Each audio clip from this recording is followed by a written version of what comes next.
Fala pessoal, tudo bem com vocês? Sejam bem-vindos e bem-vindas ao nono episódio do Quebrando as Linhas, o podcast oficial da Entre Linhas Gestão Esportiva.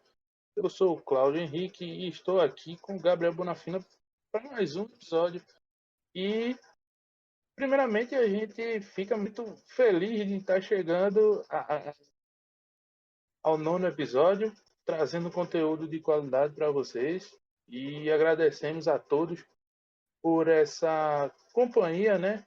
Dando play aqui para a gente e dando essa moral nesse projeto que a gente tem gostado bastante de desenvolver. Não é não, Gabriel? Chega mais. Pois é, Cláudio. Próximo episódio a gente já está chegando ao 10º. Muito feliz aqui em estar botando para frente esse projeto. Espero que venham mais algumas dezenas de episódios e que todo mundo esteja curtindo, esteja aprendendo bastante e esteja conseguindo tirar insights, aprender, enfim. A gente espera que esteja sendo proveitoso para quem está escutando. Então é isso. Nosso convidado hoje é o grande Adriano Ávila, do Footbox. É um projeto muito bacana de design e gestão de marcas, né? Eles fizeram rebranding do Atlético Goianiense, tiveram também na marca própria do Vila Nova, tiveram no selo comemorativo do América Mineiro, né? Eles participaram de todos esses exemplos que eu dei aqui e tantos outros. E ele traz uma visão muito bacana da gestão de marcas, de design, branding. Foi um papo muito legal, é um assunto que particularmente eu gosto bastante e que acho que precisa ser cada vez mais discutido em nosso mercado, até um exercício para nós da Entrelinhas trazer cada vez mais esse assunto. E o Adriano é um grande parceiro aí, já teve aqui no Recife, no Confute Nordeste, que a gente também teve presente. Ele participou de um evento nosso quando ainda podia ser presencial, né? Felizmente, hoje em dia, a gente não sabe quando é que vai poder. Mas é isso, assim, foi um papo muito legal. Acho que vocês vão gostar e, assim, abram a cabeça porque design, gestão de marca e branding é importante para todos os profissionais, não só aqueles que atuam diretamente com isso, mas todos do ecossistema. É importante saber pelo menos um pouquinho sobre o assunto e acho que o papo hoje é um bom começo para isso.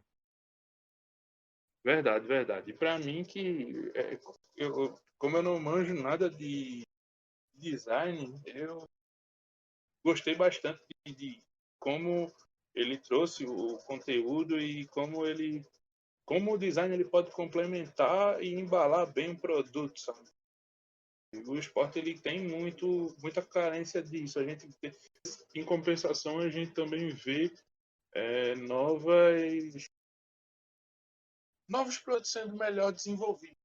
Então, isso aí é meio que um start. A gente está num momento de disrupção mesmo, de mudança.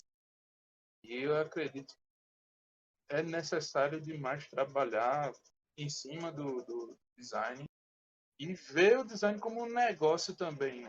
Eu acho que faz parte do negócio do futebol, faz parte do negócio dos esportes em geral.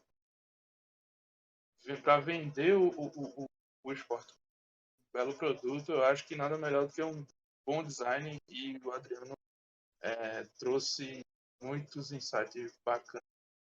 Eu aprendi bastante e eu vou querer estudar um pouco mais sobre também. Então é isso. Vamos embora para mais um episódio, não, Gabriel? Vamos embora, vamos nessa. Vamos nessa. Toca a musiquinha aí. Adriano Ávila, seja muito bem-vindo ao nosso Quebrando as Linhas. É um imenso prazer ter você aqui. E, bom, queria te agradecer a presença, agradecer o teu tempo, né, por estar disponibilizando aqui para a gente. E vamos embora que vai ser um papo bem legal. Ok, Gabriel, um grande prazer. Eu que agradeço o convite.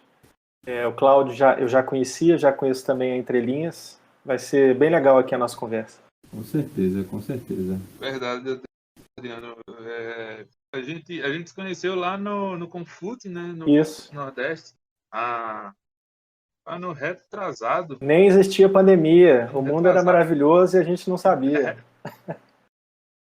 Verdade.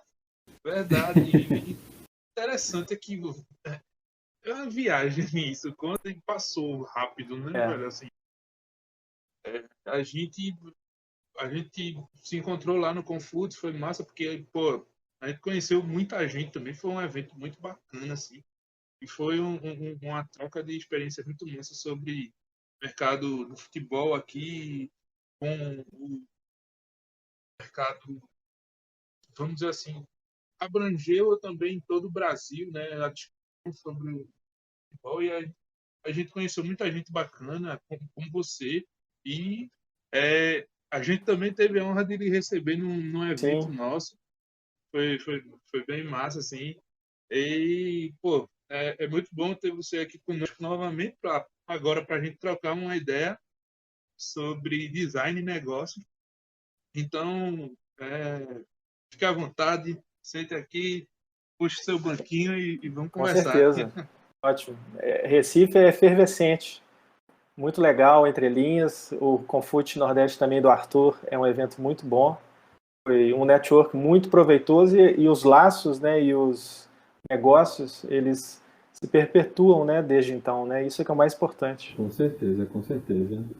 E até bate uma tristeza esse começo. Não tristeza por nada, mas porque da gente lembrar do tempo onde a gente tinha eventos, onde a gente podia ter esse contato humano, né? Hoje em dia é só pela internet mesmo, mas vai voltar uma hora e a gente vai poder fazer eventos, vai poder se encontrar novamente, mas enfim. Eu acho que não vai ter volta, vai coexistir, porque essa É, migração que a gente fez, ela é sem volta, né? com Ela certeza, vai com fazer certeza, parte do cardápio que a gente vai ter, né? O com importante é o certeza. retorno do presencial, mas como era antes, quem viu, viu. Agora é uma nova etapa. Verdade, falou bem demais. Aí, Adriano, queria que, se tu pudesse, apresentasse aqui para os nossos ouvintes quem é Adriano Ávila, o que é o Futebox, né? Eu queria que tu falasse um pouquinho para nossos convidados, não, nossos espectadores. Ok. Meu nome é Adriano Ávila, eu sou mineiro de Belo Horizonte, designer gráfico e fundador do Futebox.com, um centro de pesquisa gráfica sobre futebol. O Futebox tem dois braços, que o primeiro foi a origem, a fundação dele como centro de pesquisa mesmo, né, resgatando a história e transformando todo o conteúdo pesquisado em ilustrações envolvendo os principais clubes do Brasil e do mundo, todas as competições atuais e extintas, modelos de troféus, evolução dos escudos, de clubes e seleções. É um projeto já que eu tenho de vida, já há 30 anos, desde 2011 como empresa. Dia 26 de abril de 2013, o Futebox.com entrou no ar. É um portal trilingue, colaborativo, né? Lá você tem opções, você tem o botão colabora em todas as seções do portal, onde os usuários e outros centros de pesquisa, clubes, profissionais e amantes mesmo do futebol colaboram enviando conteúdo, matérias, imagens, pautas. Tem o blog também, que cumpre mais um papel jornalístico também. E a partir disso tudo, nos credenciou e nos deu um know-how para o segundo braço, é o branding, né? Que é a gente transformar a identidade visual dos clubes de futebol como ferramenta para geração de valor e receita. Então, o Futebox, desde 2016, iniciou esse braço. Eu já tenho uma formação de publicidade na PUC, tive um estúdio de design gráfico durante 10 anos, de 99 a 2009. Então, isso também me deu um conhecimento muito estratégico, né, para trabalhar esse segmento. Era meu projeto de vida, né, unir a minha expertise com a minha paixão. Aí, de 2016 para cá, a gente inaugurou esse braço no Futebox, onde a gente já desenvolveu vários trabalhos para os clubes de futebol. A gente revitalizou o escudo do América Mineiro, mais recentemente do Atlético Goianiense. Criamos também marcas de material esportivo, a Sparta para o América, a V43 para o Vila Nova de Goiás. Fizemos também projetos internos para o Cruzeiro, para o River do Piauí, e agora a gente está desenvolvendo também o Museu Digital do Ceará. Então, é muito gratificante, né, esse reconhecimento e essa etapa que o Futebox se encontra, porque ela é fruto de muito sacrifício e muita dedicação estudando história, design e business, né, relacionados ao esporte, especificamente ao futebol. Arretado, Adriano, arretado. Assim, o trabalho de vocês eu não sei nem. É de vocês, né? Como você falou que é colaborativo, posso falar no plural. Mas o teu trabalho, o trabalho da Futebox é muito bacana e, assim. E é muito Obrigado. legal ver ele tomando vida, né? Como você falou aí, nos clubes e trazendo esse reconhecimento também, é muito bacana. E aí eu queria perguntar, na verdade, de onde surgiu essa metodologia que tu criou. Eu queria que tu falasse um pouco mais sobre a metodologia dos 3Ts, né? Sim. Porque eu acho muito interessante isso, Perfeito. porque você mostra que não parte do nada, né? Um design. O design não pode. Assim, ele pode até partir, mas ele vai ser oco. E eu queria que tu falasse um pouquinho sobre. Perfeito. A metodologia dos 3Ts, tradição, torcida e troféus, ela surgiu a partir dessa bagagem mesmo, né? Eu tenho a formação em publicidade, me especializei em design gráfico. Com o tempo que eu tive de mercado, né, com uma agência aqui em Belo Horizonte, chamava Nós Dois Design, ela me deu um conhecimento muito grande sobre essa área, né? A gente era especializado em desenvolvimento de marca. E aí, quando eu fundei o Futebox em 2011, eu consegui trazer isso tudo para o universo do futebol.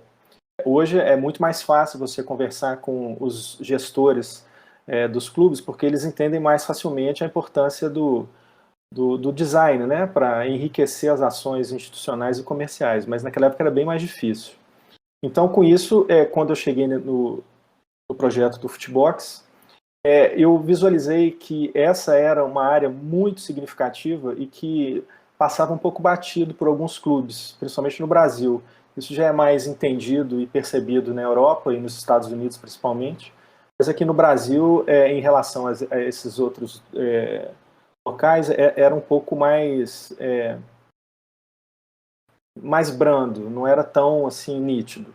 Então, eu procurei sintetizar elementos que fossem muito significativos e eficientes para detectar soluções, né, detectar problemas e propor soluções para eventuais cases e projetos que os clubes tinham, porque às vezes você tem um trabalho muito bem feito, mapeado de mercado, mas você não consegue traduzir numa linguagem que faça sentido para o torcedor, né? Então você tem, às vezes, agências de grande qualidade, premiadas em questões de branding, em design, em campanhas, mas que falta ali algum conhecimento mais estratégico, mais profundo em relação à história do clube, aos lastros, à simbologia. Então eu cheguei nessa síntese de que os elementos que iriam compor essa metodologia eram exatamente os 3Ts, que era o torcedor, os troféus e a tradição. O que isso quer dizer? Que eu trabalho a história e o lastro que o clube já nos oferece gratuitamente, né?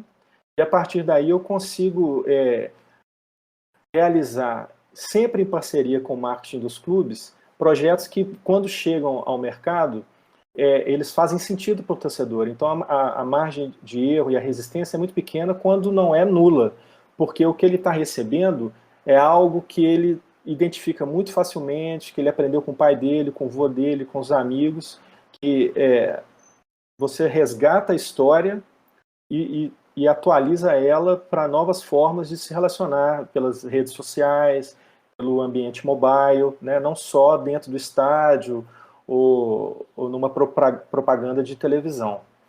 E o grande ponto nisso tudo é que, como a gente está numa crescente de tecnologia, né, um apogeu muito grande, e o futebol é algo extremamente tradicional, principalmente nos países latinos, e mais ainda na América do Sul e no México, a gente precisava equilibrar solução com inovação. Então eu vejo que tem muitos cases aí que são apresentados que às vezes forçam muito um lado, né, a inovação, em detrimento da tradição. E aí você não tem um sucesso ali naquela proposta. A metodologia, ela harmoniza isso, né? Ela trabalha tradição, torcida e troféus de uma maneira equilibrada, onde a gente busca na tradição elementos que a gente ressignifica de uma forma mais contemporânea para o novo torcedor. É um dos textos, e o principal deles, inclusive. Porque o torcedor atual, que tem menos de 20, 25 anos, ele é completamente diferente do torcedor da minha geração, que é acima de 45 anos, e eles podem torcer para o mesmo clube, só que o mais novo pode torcer para mais de um clube ou ele pode mudar de clube sem nenhum constrangimento. Né? Na minha geração era até desvio de caráter mudar de time, hoje não. Hoje, às vezes, o torcedor segue o craque. Né? E se o craque estiver no time A, B ou C, ele vai torcer e consumir os times A, B ou C. Então isso precisa ficar muito bem entendido, porque se você não faz um trabalho pela tradição, pelo torcedor, nessa característica contemporânea, as coisas tendem a ser muito superficiais e muito volúveis, né? Elas precisam ter consistência. Então a metodologia, ela harmoniza isso tudo. Ela primeiro consegue detectar qual é a solução para um problema que às vezes o marketing já traz para o Futebox, né?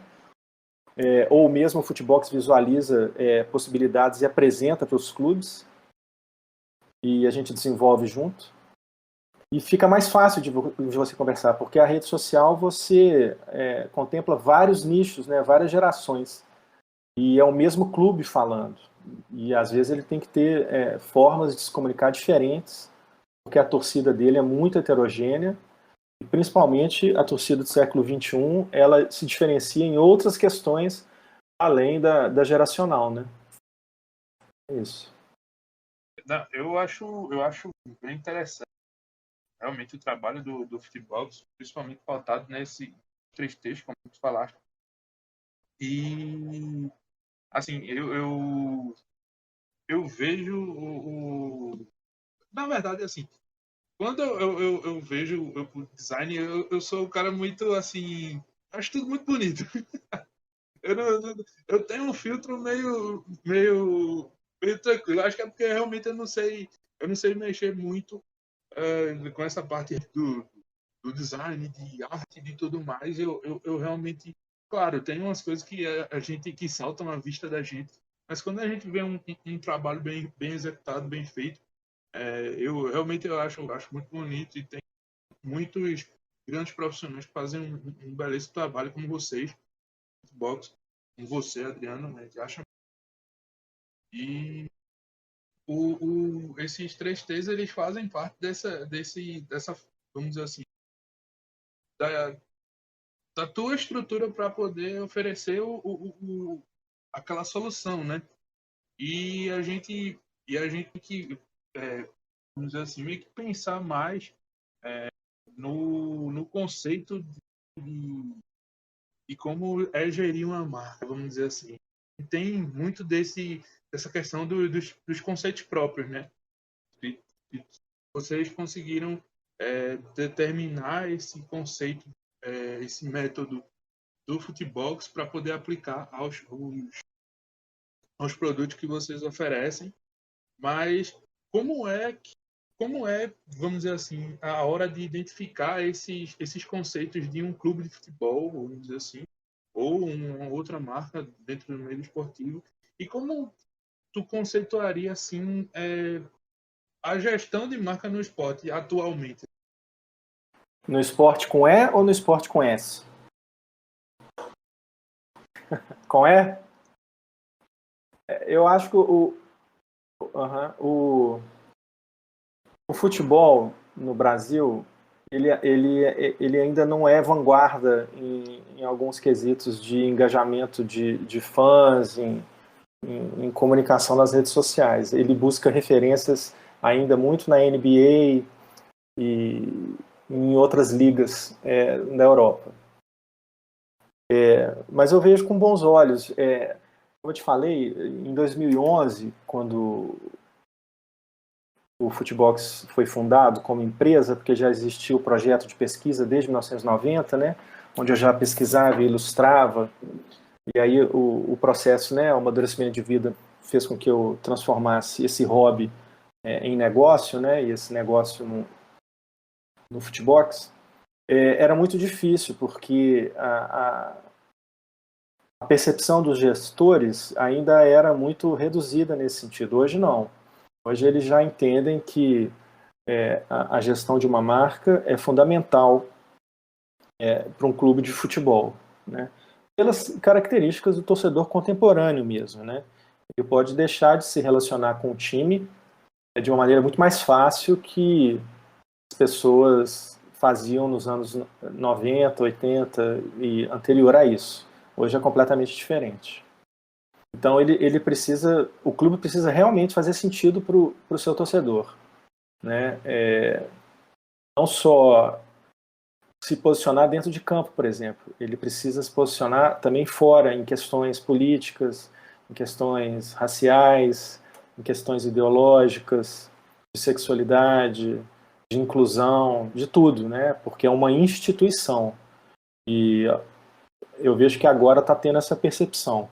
As horas de identificar e de propor projetos para um clube de futebol, essa é a parte boa, porque se você tem um calendário, né, e durante esse calendário, durante esse ano, você tem várias datas significativas, vários aniversários de feitos e conquistas do clube, vários acontecimentos no mundo, dentro e fora do esporte, que podem servir para a marca se posicionar, se fortalecer, celebrar conquistas, feitos, celebrar sua própria história, alcançar novos nichos de mercado, né, para você fazer uma internalização da marca, internacionalização da marca, né, expandir para outras línguas, outras culturas, né. Eu ouço muito falar que o concorrente do Flamengo, por exemplo, é o Fortnite, não é o Fluminense, não é o Vasco, não é o Palmeiras. Eu acho que essas outras mídias e essas outras opções, elas estão concorrentes de determinados clubes, mas nunca vão deixar de ser os rivais, né? Então eu vejo que existe também um deslumbre com a tecnologia e a gente precisa ter muito cuidado com isso, né? Porque o ser humano, né, ele ainda continua sendo o agente principal de toda a comunicação. Clube-torcedor é o humano. Eu costumo dizer que a principal função da tecnologia no século XXI é humanizar o ser humano, porque a gente vai ter um deslumbramento, como já está tendo, muito grande, com várias opções de impactos mesmo, e de interferência nas transmissões, multitelas, é muita coisa, e se a gente não tiver um cuidado com quem está consumindo isso tudo, a pessoa vai ficar um pouco saturada, né? Não necessariamente eu vou deixar um jogo mais atrativo se eu lotar ele de grafismos e etc, né? E eu vejo que a gente vai ter, não diria infelizmente, mas é necessário passar por essa etapa, né, por esse exagero de aspectos gráficos, até a gente chegar a um equilíbrio, que é normal, né? É muito empenho, muito capital financeiro e intelectual envolvido para essas tecnologias, e elas têm que ser utilizadas mesmo, para inclusive a gente detectar qual que é a bom tom, né, para não ser um excesso de utilização e nem ser uma utilização escassa. Mas conseguindo traçar um cronograma onde a gente detecta essas datas, esses aniversários, atento aos acontecimentos do mundo e fazendo uma mescla de inovação e tradição, eu diria que todo dia é hora de propor uma solução ou iniciar um projeto ou apresentar algo dentro do universo do futebol, porque ele é muito rico exatamente por causa disso. Ainda mais quando começam as competições nacionais, né? A gente começou o Brasileiro esse final de semana e são janelas de oportunidade. Cada rodada é uma grande janela, uma grande vitrine, né, para o clube, para o seu patrocinador. Por exemplo, a gestão de marca inteligente de um clube de futebol é quando ele consegue gerar valor entre o torcedor e o patrocinador. E o clube é o meio, é o canal que promove isso, entendeu? Então, por exemplo, isso é um sinal que o clube está indo num caminho certo, que as marcas vão começar a se interessar por aquele clube, porque aquele clube consegue transformá-las em algo que faz sentido para o torcedor daquele clube, né? Então, tem muito disso, perceber o universo externo e ter conhecimento histórico e estratégico do clube que você está trabalhando ou atendendo. Dentro desse universo, vamos dizer assim, qualquer uma, vamos dizer assim, uma grande gama de oportunidades até, mas tu vês se existe algum tipo de resistência, dizer, a trabalhar certas temáticas, até mesmo dentro do design, vamos dizer assim, ou essa questão de mudança, como, claro, tu fizeste parte do projeto de mudança do escudo do Atlético Goianiense, por exemplo, e, tipo, como é essa questão da resistência, né? Porque a gente sabe que existe um apego dentro do futebol muito grande nessa questão da tradicionalidade, né? Vamos dizer assim, da tradição, mas a gente tem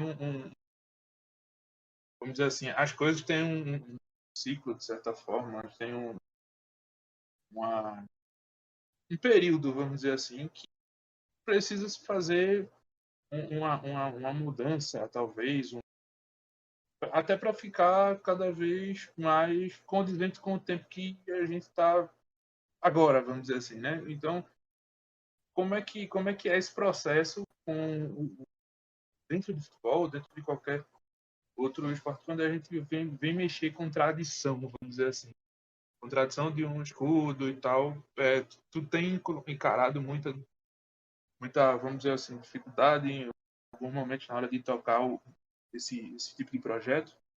Bom, começando do início, assim, quando a gente chega ao ponto de iniciar o projeto de uma revitalização do escudo, né, de fazer um redesign, ou até mesmo um rebranding, né, que é além do design, né, envolve todas as questões que eu falei anterior de posicionamento, né, dentro e fora das 4 linhas, você tem 2 opções iniciais, que é fazer algo conservador, onde você ajusta e alinha alguns elementos gráficos que estão ali dentro do escudo, mas ele não precisa mudar, ele tem uma identidade ali que ela precisa de apenas alguns ajustes, porque tem alguns elementos desequilibrados, foi o que a gente fez com o América Mineiro. Quando a gente revitalizou o escudo, foi uma revitalização conservadora, mas que teve um impacto muito grande, porque uma vez resolvido o entrelaçamento do AFC, América Futebol Clube, dentro do escudo, ele pôde ser utilizado fora do escudo.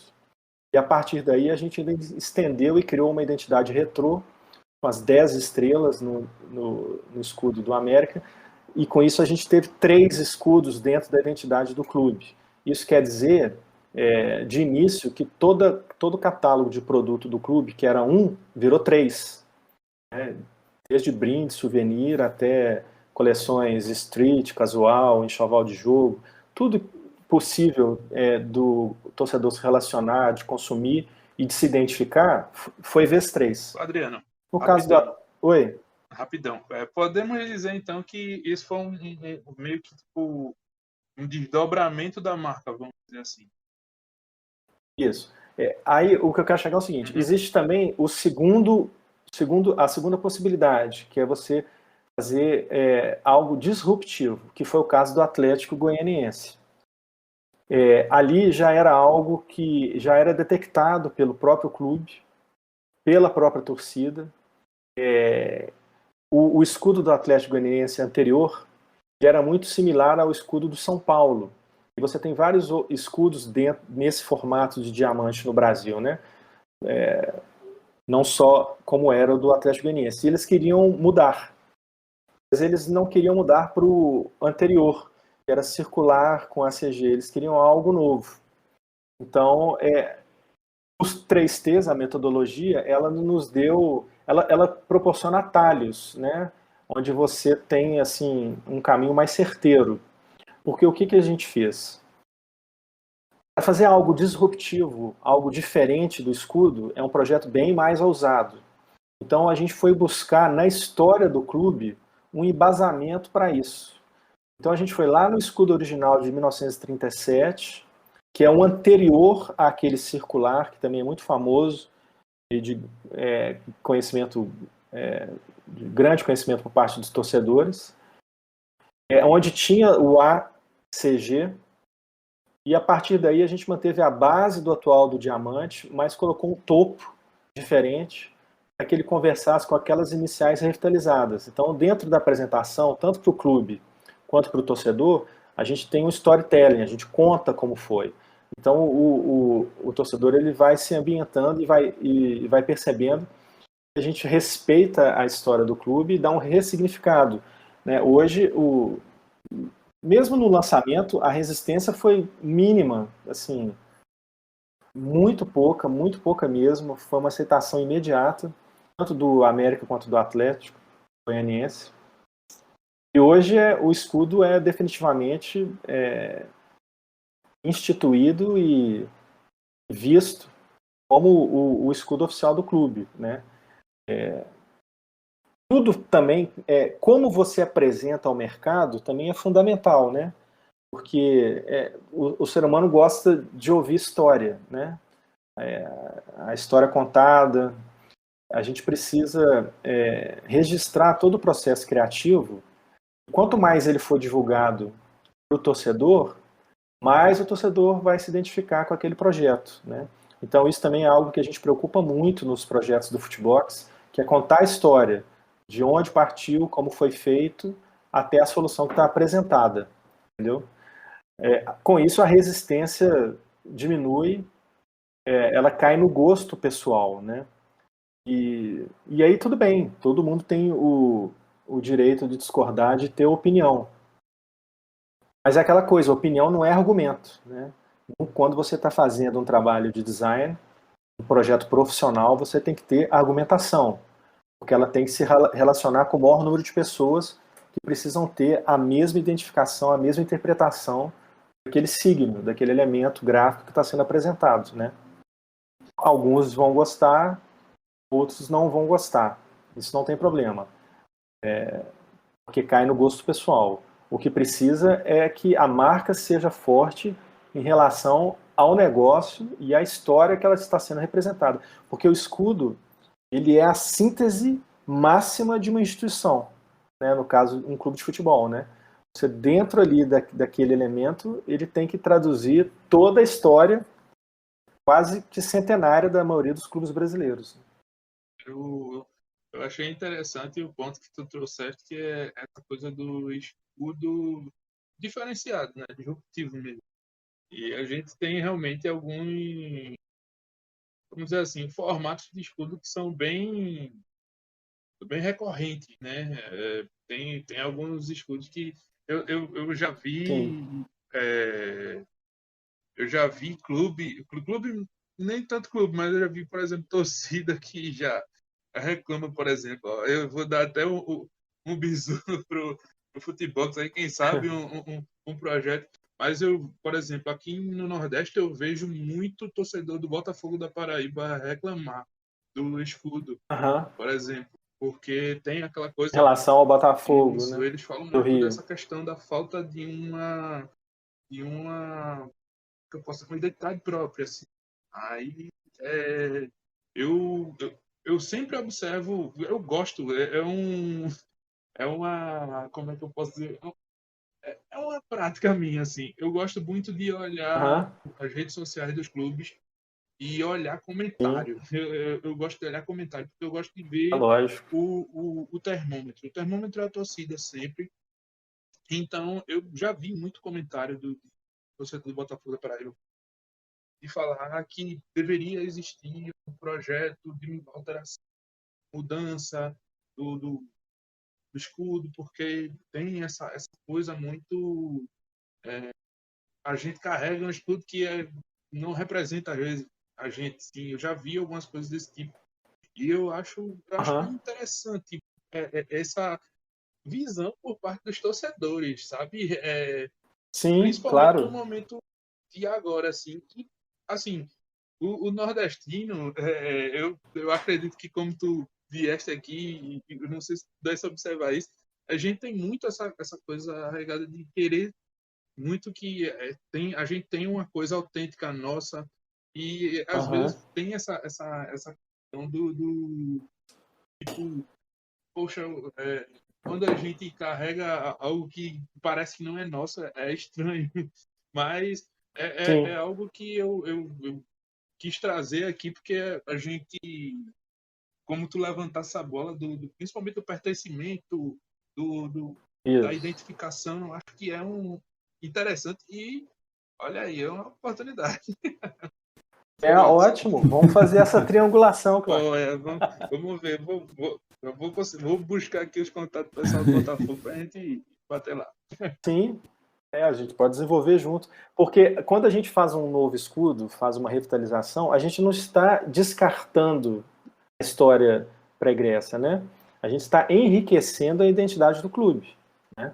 A gente está dando uma releitura, um símbolo muito importante do torcedor, que foi concebido muitas vezes lá em 1920, 1930 ou antes até, ou que veio do remo, que veio do hipismo, que veio do rugby, para uma linguagem contemporânea. Porque o que a gente, quando eu falo do equilíbrio entre tradição e inovação, é porque um clube cresce por alguns fatores bem assim, óbvios, né? Conquista de títulos e aumento da torcida. Ele aumenta a torcida, essa fatia que vai chegar é uma fatia de crianças e jovens, né? A torcida só cresce por meio dos jovens e das crianças. Elas têm uma linguagem, uma interpretação do mundo e uma maneira de se relacionar com o futebol, com o esporte, completamente diferente dos pais e dos avós que fazem o grosso da torcida atual, seja de qualquer que seja o clube, no caso brasileiro. Então o clube precisa fazer sentido para essa criança, para esse jovem, principalmente para o jovem que está na rede social. Mas ele não pode desmerecer e ele tem que ser eternamente grato e respeitoso com a velha guarda. Né? Como é que ele consegue?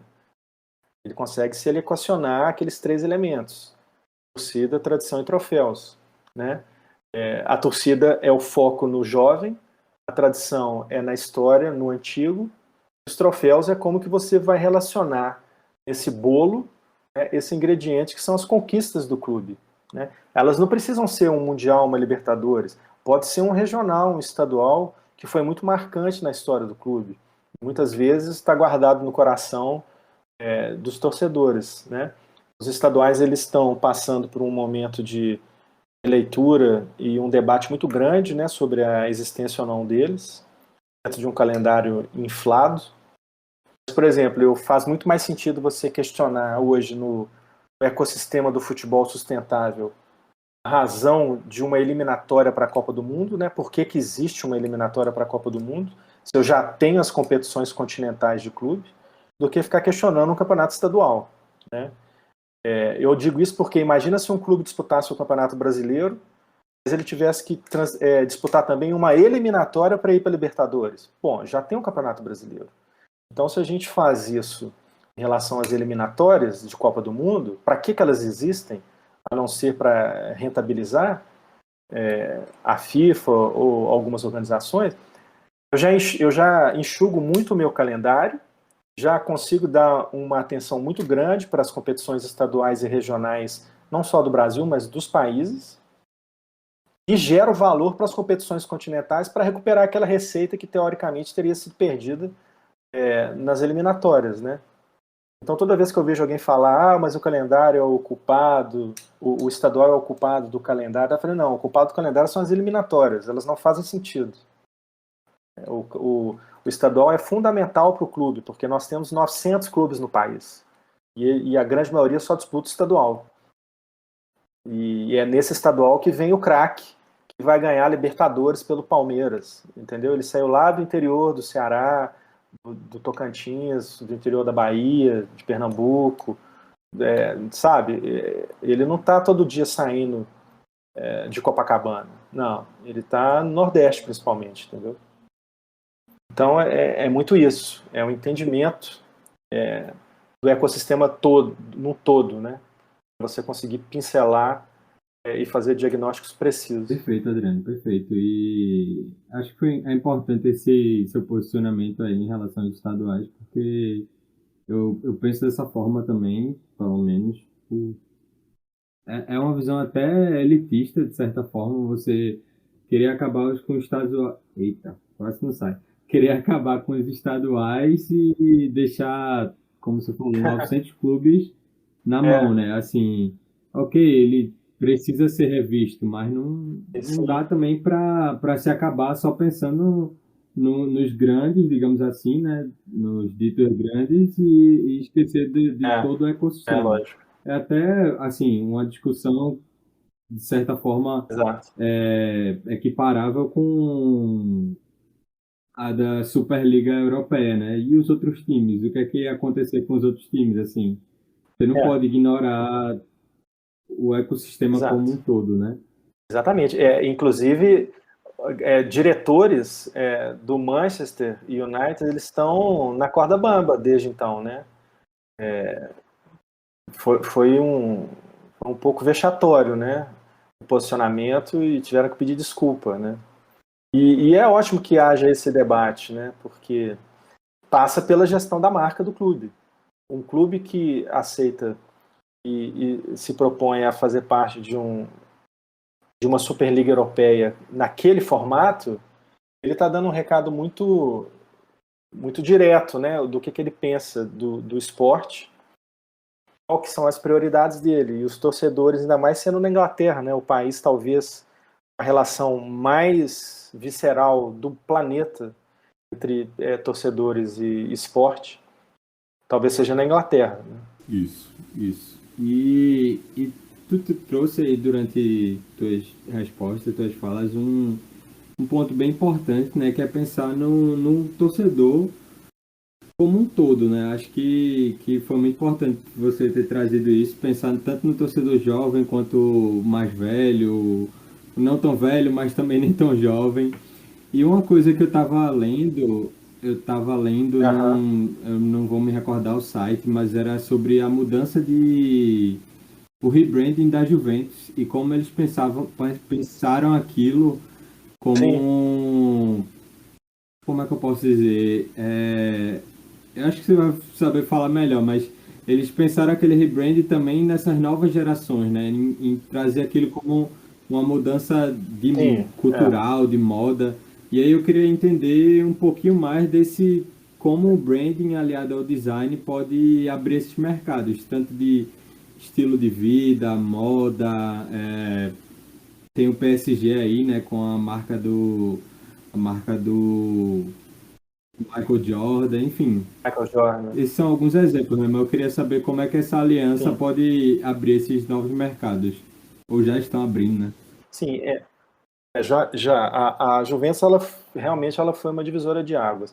Apesar de eu ter algumas críticas à solução gráfica, mas o conceito é maravilhoso, porque a Juventus ela é um estilo de vida, né? Então, respondendo, esse é o grande ponto do escudo. Né? Ele tem alguns problemas, eu vejo, assim, de aplicação, principalmente em tecidos, da textura, das malhas, da tecnologia, dos grafismos e das concorrências que tem, assim. E principalmente nas aplicações em portais, você vira e mexe, você vê o escudo, o símbolo J, né, preto, com fio de contorno meio serrilhano branco, às vezes eles... eu acho que em breve ela vai ter um emblema, né, uma moldurinha. Eu fiz até um estudo na época do lançamento, ele está no LinkedIn, no meu LinkedIn, e também eu divulguei nas redes sociais do Futebox, de algumas possibilidades que eu acredito que vão acontecer a partir daquele rebranding. Mas ele vai além desse gráfico, né? A minha observação ela é estritamente gráfica.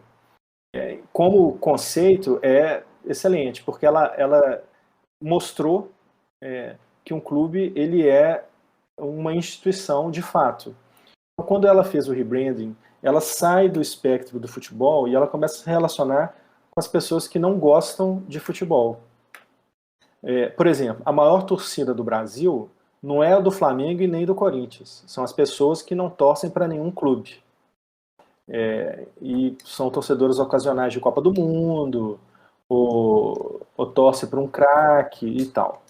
Olha o filão de mercado que tem aí, né? É uma torcida maior que a do Corinthians e a do Flamengo.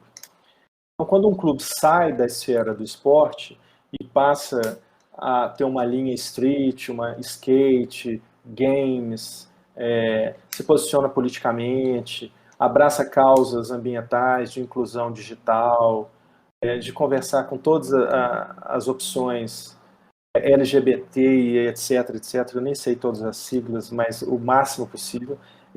Ela está fazendo um excelente trabalho de branding, porque não só pelas vendas e pelo aumento do leque de catálogos, mas por realmente se posicionar naquele período histórico e ser lembrada. O torcedor pensa muito por temporada, mas o profissional de marketing, de branding, ele tem que pensar por legado. O que eu vou deixar aqui na oportunidade que eu tive de atender e desenvolver projeto para esse clube específico, entendeu? E a Juventus bancou isso. E ela criou uma tendência, né? O Atlético Paranaense surfou muito nessa linha, né? Toda a solução gráfica que ele deu para o escudo, ela bebe muita água ali da Juventus. A própria Inter de Milão também lançou agora. Eu já gosto mais da solução da Inter, porque de certa forma porque foi conservador, apesar de ser muito agressivo o resultado gráfico, mas é conservador em relação à da Juventus, que é completamente disruptiva, né? O escudo anterior da Juve para o atual são duas coisas distintas, mas eles conseguiram colocar, vamos dizer assim, dentro do mesmo guarda-chuva, né? Hoje você vê aquele símbolo como o escudo anterior, como a zebra também já foi muito usada pela Juventus na década de 70 e 80, como símbolos e ícones do clube, né, da instituição.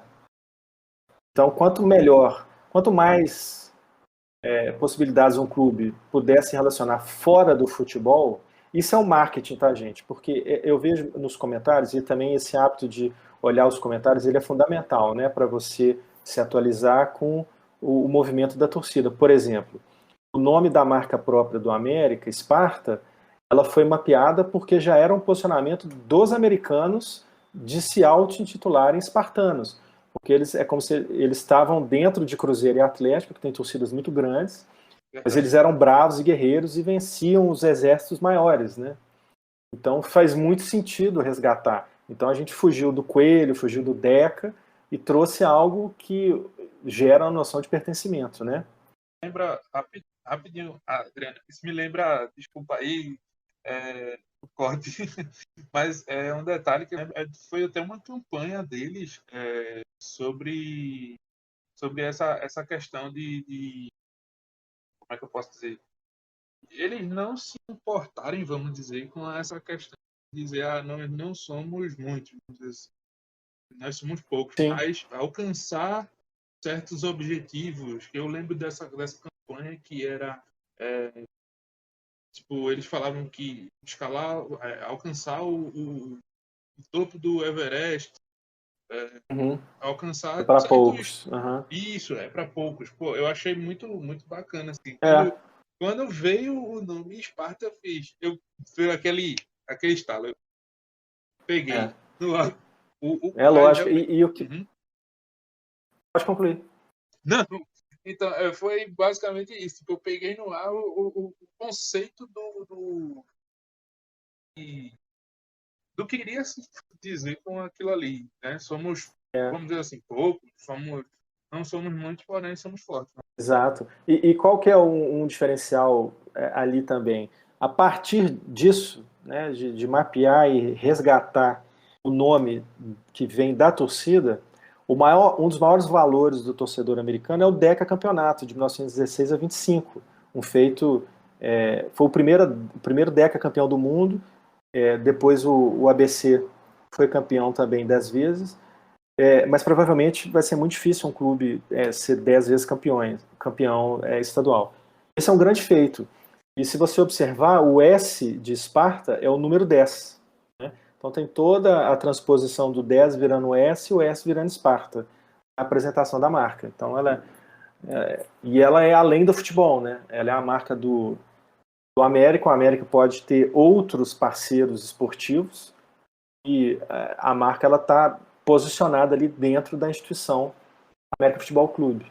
Então, Adriano, eu queria saber, na verdade, como é que é essa relação com o setor de comunicação, com o setor de marketing, setor comercial, com torcida, todos os stakeholders, né, dentro do futebol, e você chegando no clube, ou o clube chegando em você para discutir esses rebrands, discutir essa gestão de marcas. Como é que é esse, entre aspas, malabarismo? E é isso, eu queria que tu explicasse um pouquinho como é que é todos esses processos de tentar agradar gregos e troianos. Não, o futebol, a gente está bem feliz, porque os clubes que a gente atende, eles estão com um departamento de marketing, independente do tamanho, uns maiores, outros menores, mas com profissionais muito atentos e qualificados para desenvolver as funções e os cargos que ocupam. Então, o trâmite da solução ou do problema apresentado, do projeto, seja ele vindo do Futebox ou do próprio clube, ele é construído a 4 mãos de uma maneira muito eficiente, muito prazerosa. Porque quando você tem profissionais qualificados, eles realmente vão destinar atenção crítica e sugestões a assuntos que fazem realmente sentido dentro daquele projeto que você está desenvolvendo. Então, é muito importante trabalhar e que o projeto seja desenvolvido envolvendo o marketing do clube, porque eles estão no dia a dia, eles que fazem a alimentação das redes sociais, eles que têm o feedback e o retorno da área comercial, da área de vendas, da bilheteria, do comportamento do torcedor nos estádios ou nas redes sociais. Eles estão mapeando isso tudo. Então, eles já têm ali um banco de dados muito rico e atualizado, né, para compor soluções ou projetos que o Futebox visualizou, ou para contratar o Futebox a partir deles, né, alguma solução que eles já mapearam, e o Futebox vai entrar para enriquecer ou pelo conteúdo gráfico ou pela expertise na área de branding. Mas o projeto só vai ter sucesso se ele for construído a 4 mãos, Futebox e departamento de marketing. O clube, mais do que ninguém, o profissional que está no dia a dia do clube é que conhece o seu torcedor. O Futebox vai ter uma participação muito estratégica porque ele vai conhecer a história do clube. Isso sem dúvida nenhuma. Então a gente já sai à frente de outros estúdios e outras agências por esse diferencial. O Futebox é um centro de pesquisa antes de qualquer coisa. Então, o que eu vejo também, e até disse isso antes, muitas vezes um clube contrata uma agência de marketing ou de design extremamente competente na área de design e de marketing, mas que não tem aquele profissional, aquele historiador, aquele pesquisador. Então, às vezes não. Sempre vai ter algum problema, algum ruído, porque a solução vai ficar um pouco aquém do que ela poderia. O Futebox tem esse braço, né? O braço do historiador, da pesquisa, do lastro gráfico que a instituição entrega. Então, isso somado ao dia a dia, ao conhecimento do profissional do marketing do clube, né? Ele tendo o know-how da profissão dele, ele vivendo o dia a dia do clube, é uma união perfeita, né? Para a solução, ela vai se relacionar muito bem com o torcedor. Massa. Eu particularmente, eu sou aquela opinião, vamos dizer assim, como eu falei, né? Eu vejo tudo de design e acho muito legal, assim. Mas, assim, a gente, pelo menos eu tenho visto muitos bons trabalhos assim, de design Sim, sim, no mercado todo, assim, eu tenho achado muito bacana e principalmente com o advento do digital, das mídias sociais, é, do, dos trabalhos realizados pelos canais dos clubes, assim, o YouTube também tem trazido muito conteúdo além das quatro linhas, vamos dizer assim, é, e também trazendo as quatro linhas de outra com outra roupagem, né? E é coisa que o futebol também realiza, né? Eu vi que vocês têm vocês tinham caramba, eu lembro do campinho com ah, os quadradinhos, como se fossem umas caixinhas de fósforo, vocês aham, revitem os gols históricos e tal. isso, Isso é muito massa e tal, porque você traz uma roupagem diferente de um fato histórico e tal. E aí, aproveitando tudo isso, para perguntar como é que o digital mudou essa relação entre o esporte e o design. sim. Cláudio, você sabe que essas caixinhas, elas fazem parte do conteúdo do Futebox.com, né? São as animações. E elas são a origem do nome Futebox, que é futebol de caixinha. Então, ali eram...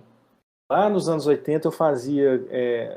desenhava os uniformes e colava nas caixinhas de fósforo e nos brinquedos de montar e jogava, ao invés de jogar botão. Elas que foram a origem de tudo, né? O Futebox vem daí. Quem quiser conhecer, é só acessar o futebox.com/animações.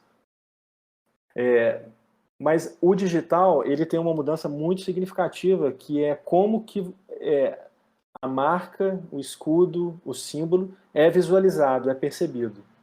Porque agora elas precisam funcionar numa tela pequena de mobile, né, de smartphone. Elas têm que funcionar numa situação de multitela, que eu estou conversando no WhatsApp, ou eu estou acessando o aplicativo do clube, ou eu estou navegando nas redes sociais, mas eu também estou no meu computador, ou eu também estou no YouTube, eu também estou vendo TV, e por aí, ou eu estou cozinhando, ou eu estou fazendo alguma coisa, eu estou fazendo uma caminhada.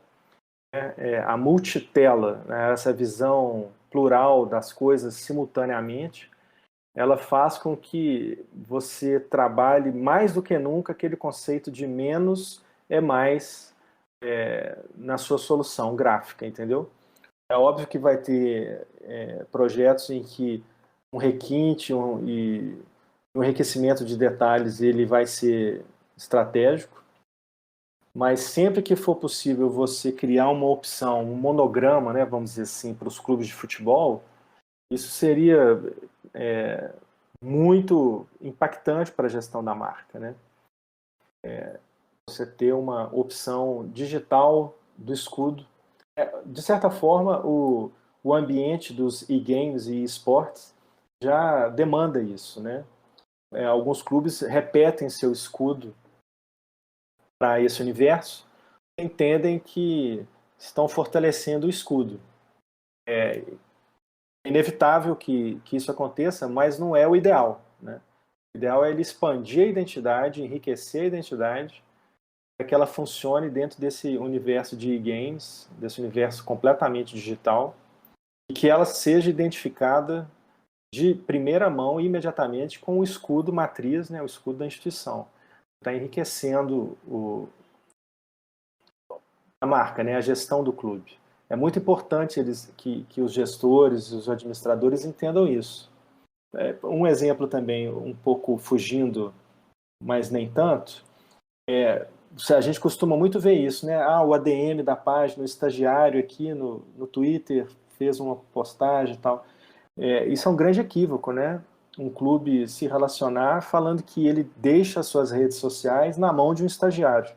O principal canal de conversa, de relacionamento, interlocução da instituição com o seu torcedor. E ela não é para estar na mão de um estagiário, né? Ela é para estar na mão de um profissional gabaritado, com experiência, que não seja muito velho, né, porque ele precisa ser muito contemporâneo, mas que saiba, além das métricas e de toda a estrutura digital de se relacionar em redes sociais, que conheça também a história do clube, né? Então, sempre que existe um questionamento desse, por exemplo, nas redes sociais do Futebox, a gente deixa muito claro, fala, ó, aqui não tem estagiário, não. Aqui é um profissional respondendo pela marca, entendeu? O estagiário está em outros setores, em outros momentos. Bacana de falar isso, porque isso é até meio chato, assim, aí eu vou trazer uma opinião minha, né, não vou trazer nem termos técnicos, mas eu particularmente não gosto quando é tratado dessa forma. Primeiro porque é de uma forma pejorativa e fica querendo ser engraçadinho e tal, só que E se eximar da responsabilidade. isso, e se eximar da responsabilidade. Só que, assim, eu acho que tem outras formas de você Sim, se claro. conectar com o seu público do que querer ser o engraçadinho de qualquer jeito, de qualquer forma.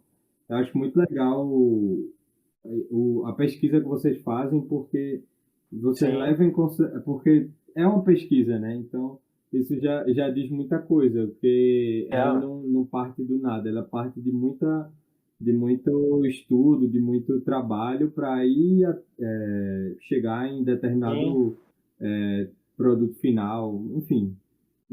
Foi bacana tu ter trazido Perfeito. essa questão aí. E aí, Adriano, eu queria saber, aí uma opinião mais sua, porque você sente isso na pele muito mais do que a gente, né? A gente já se encontrou no Confute, você teve no nosso evento da Entre Linhas presencialmente. Eu queria saber de tu como é que é a tua área, assim, como é que ela é discutida por nosso mercado, né? Se tu ainda acha que é pouco discutido, se está melhorando, mas ainda está muito aquém. Eu queria saber quais são as dores que tu sente nesse sentido. Eu acho que as duas coisas são complementares, não são excludentes. Ela é promissor, né? Ela é pouco discutida ainda, pelo menos menos do que deveria, mas as minhas dores são, de certa forma, o seguinte: muitas vezes, quando a gente vai apresentar um trabalho, as pessoas que vão aprovar esse trabalho, num clube de futebol é importante entender que existe um trâmite para que o projeto seja apresentado até ele chegar no mercado, né? Então ele passa por várias instâncias.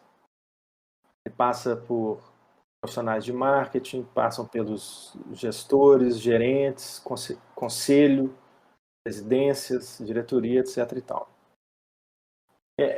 Não é nenhuma dor, porque, como eu falei, os clubes que o Futebox atende, a gente conseguiu estabelecer uma harmonia e uma horizontalidade nisso. Mas há mais tempo, em outros projetos, em situações que não estão no Futebox, mas que outros colegas trazem para mim também, é uma dor que eu posso dizer que é do profissional de marketing, de branding em geral, não minha somente. Muitas vezes, as decisões para um projeto ser aprovado ou não, elas passam por profissionais que não têm a expertise certa para aprovar aquele projeto.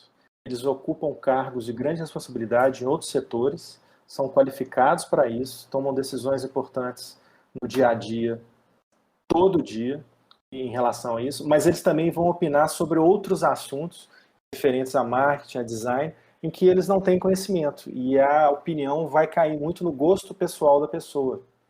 Isso é uma dor muito grande, isso é um problema que vem sendo reduzido no mercado brasileiro em geral, mas que ainda existe, que eu vejo colegas que trazem isso para mim bem mais do que eu levo para eles, porque, como eu falei, lá, aquela metodologia dos 3 T's, lá na origem, ela já prevê, já resguarda essa situação futura.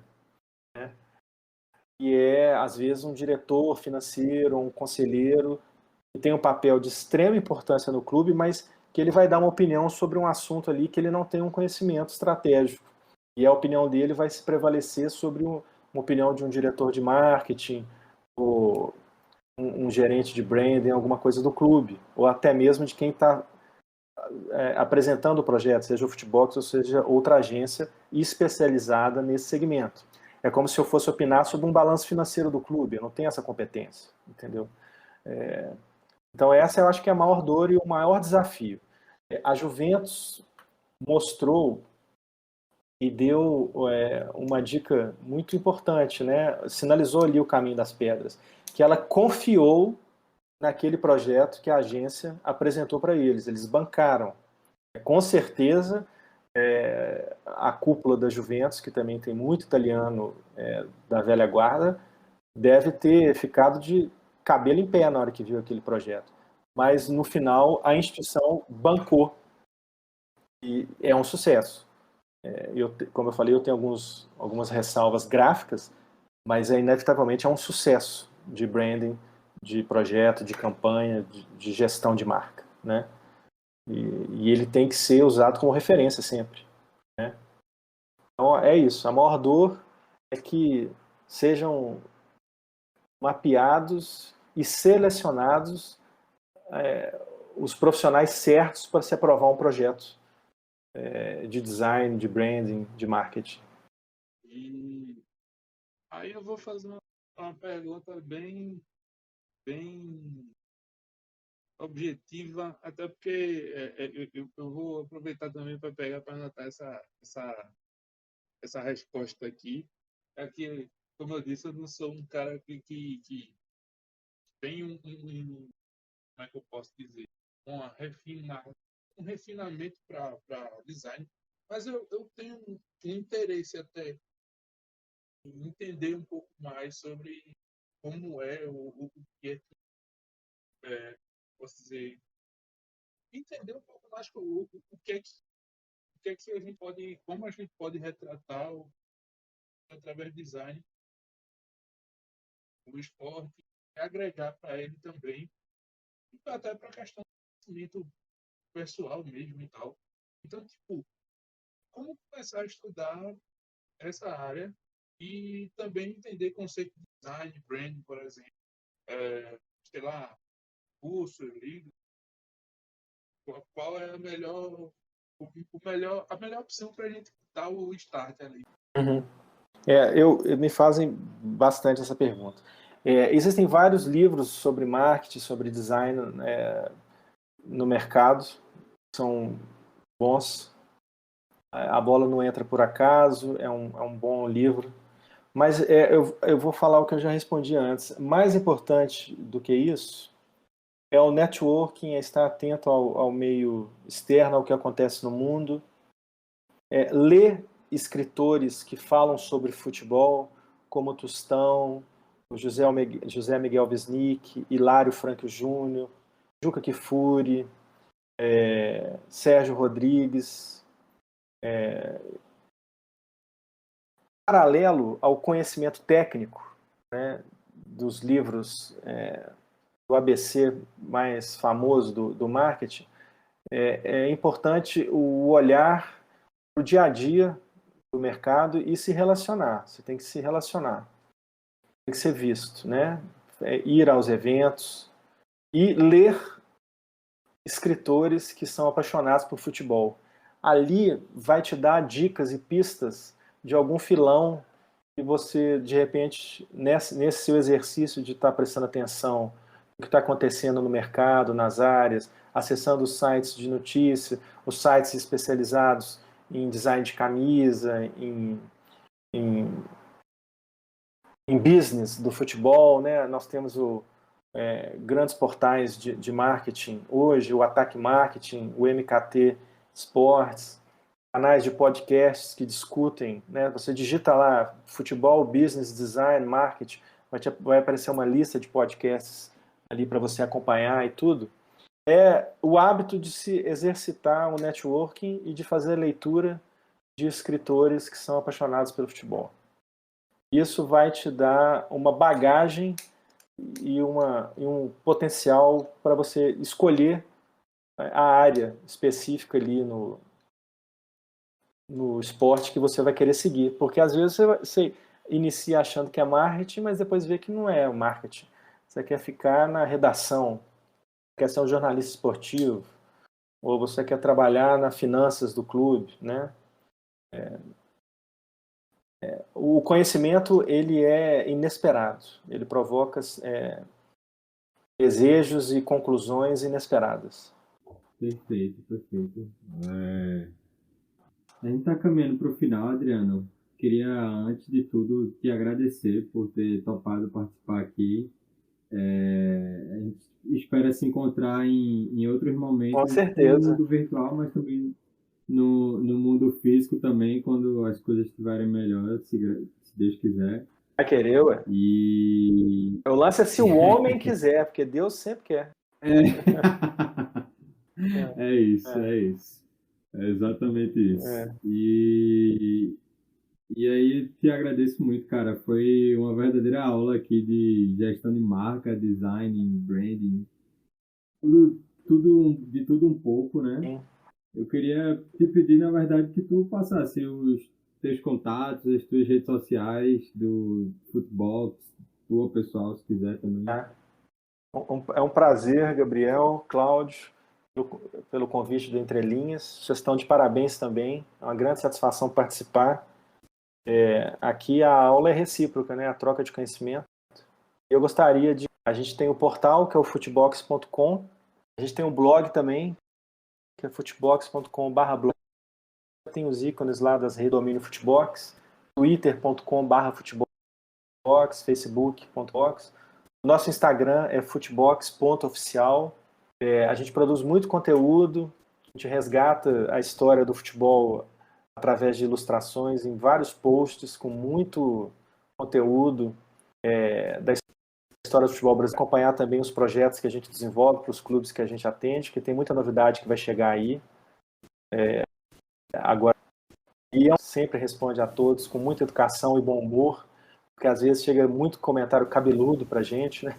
A gente tem que saber lidar com... É muita paixão envolvida e às vezes pouco conhecimento, né? Mas é ótimo, é o papel do futebol mesmo. É conseguir conversar com o torcedor, contar a história do clube, história do futebol. E para quem gosta de futebol, gosta de design, vai ser muito prazeroso para nós receber essas pessoas nos canais do futebol. Muito obrigado pela oportunidade, pessoal.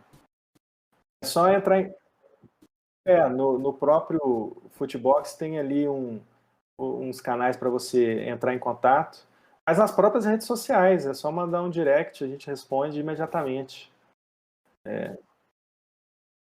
Instagram e Twitter são as redes sociais mais A gente que utilizadas, né? agradece, a gente que Eu agradece, Adriano. particularmente E quem gosto mais do quiser Twitter, contratar acho os serviços aí do Futebol, hein?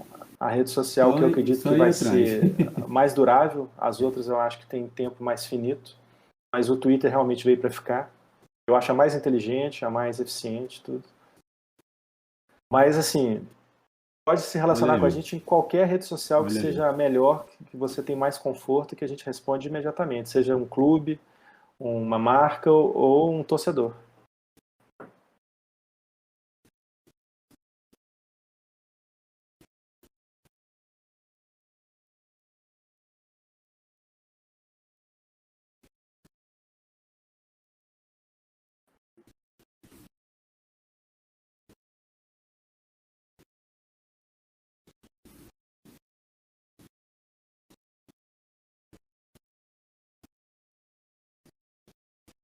Show de bola, Adriano.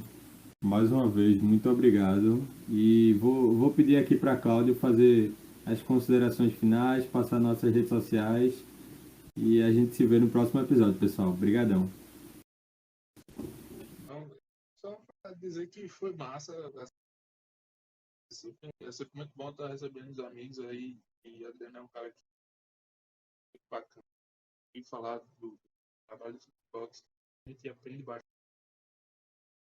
Fico muito feliz por estar proporcionando esse episódio para conhecer um pouco mais a fundo do trabalho do futebol, que é um trabalho que a gente já curte muito há muito tempo.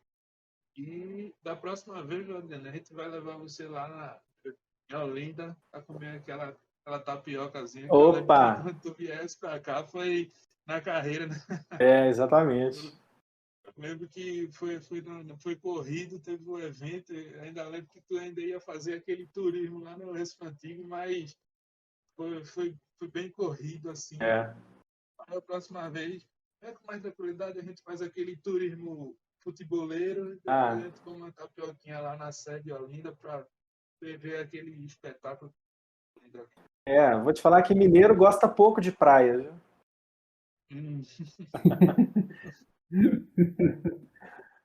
Vai ser um prazer enorme, Cláudio. E quando tiver a oportunidade, venham também a Minas, que aqui tem montanha e cachoeira. Opa, vamos embora. E pão de queijo. É? Pão de queijo é bom demais. Pão de queijo, doce de leite. Tá pronto. Aí sim. Pronto. A gente vai fazer o mochilão entre linhas depois. É isso aí. Esse é o projeto que a gente vai fazer depois aí para desbravar o marketing esportivo no Brasil e também rever os amigos. É lógico. Vai ser um prazer enorme. Show. E é isso aí, meu povo. A gente vai terminando esse episódio que foi massa. Se você curtiu, gostou, compartilhe com seus amigos. Dê o seu likezinho lá no YouTube. Segue a gente também no nosso canal, Entre Linhas Gestão Esportiva. Pesquisa lá. Então, já dá aquele gostei aí e deixa teu comentário, o que você quiser aí, o que você achar de interessante também para fazer de pergunta, questionamento, enfim, a gente está sempre aberto para trocar ideias. Então, seja no nosso canal, nos comentários, ou também na nossa DM do Instagram, @somosentrelinhas, vocês entram em contato com a gente e a gente troca uma ideia. Beleza? A gente vai ficando por aqui e nos vemos no próximo episódio. Grande abraço. Até a próxima. Este podcast foi editado e gravado pela Entre Linhas Gestão Esportiva.